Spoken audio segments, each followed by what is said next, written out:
Le problème que le Mali vit, le problème du Nord, le problème du Sud, tous ces problèmes réunis ont une cause commune. La cause, c'est la mauvaise gouvernance. Ça, c'est ça.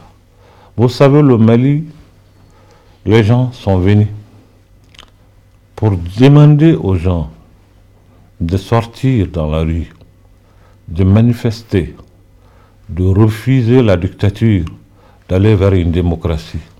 Les Maliens ont payé un lourd tribut pour que la démocratie soit. Ça, ils l'ont fait. Vous avez à Bamako ici ce qu'on appelle le carré de Martyr. Ça, certainement vous avez passé là-bas, vous le connaissez. Il y a tellement d'innocents et de gens qui ont peur de leur vie pour que cette démocratie soit. Mais malheureusement, cette démocratie, qu'est-ce qu'elle nous a servi? Quelle est la recette qu'ils ont donnée au peuple malien? Tout ce qu'ils ont dénoncé, ils ont fait pur. C'est ça le problème.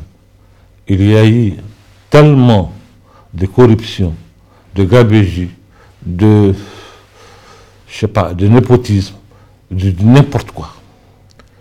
À tel point qu'on est arrivé à un moment où il n'y a plus de justice. L'administration est presque privatisée. Les gens qui sont sur l'administration en font leur propriété privée. Vous partez dans les hôpitaux. Si vous n'avez pas l'argent, vous ne serez pas,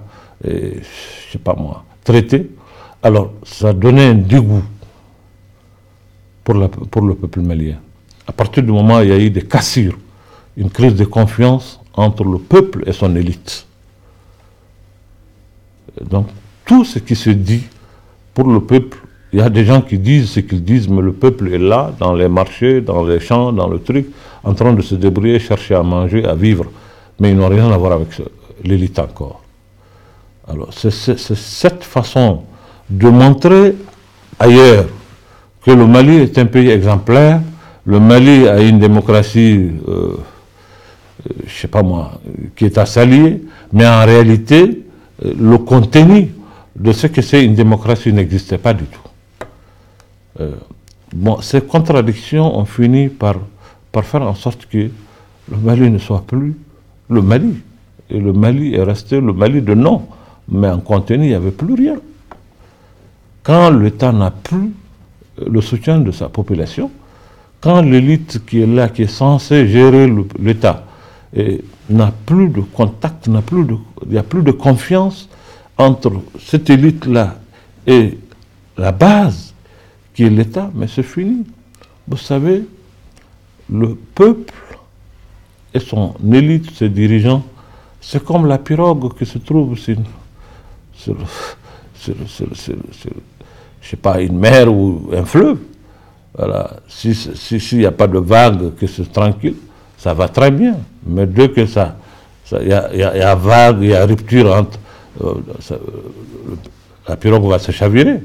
C'est ça en réalité. C'est-à-dire que le peuple, quand le peuple cesse d'avoir confiance à son élite, ça ne marchera pas. Ça ne marchera pas. Et c'est ce qui est arrivé au Mali. Il y a eu une cassure, il y a une crise de confiance entre l'élite qui est censée diriger le pays et le peuple réel. Et quand il y a ça, les projets de développement qu'on donne, tout ce qu'on raconte, tout est faux, rien n'est vrai. Même les projets qu'on donne, les statuts qu'on donne, les études qu'on donne, c'est des études qui ne sont jamais fiables, ce n'est pas réel, parce que la corruption a gangréné le système à tel point qu'on ne peut jurer de rien. Et dans un système comme ça, ça finira forcément par s'écrouler un jour. Oui. Parce que le substance qui permet à un régime de s'arrêter, de rester debout, les supports n'existent plus. Et ça finira par tomber. Et c'est ce qui est arrivé au Mali.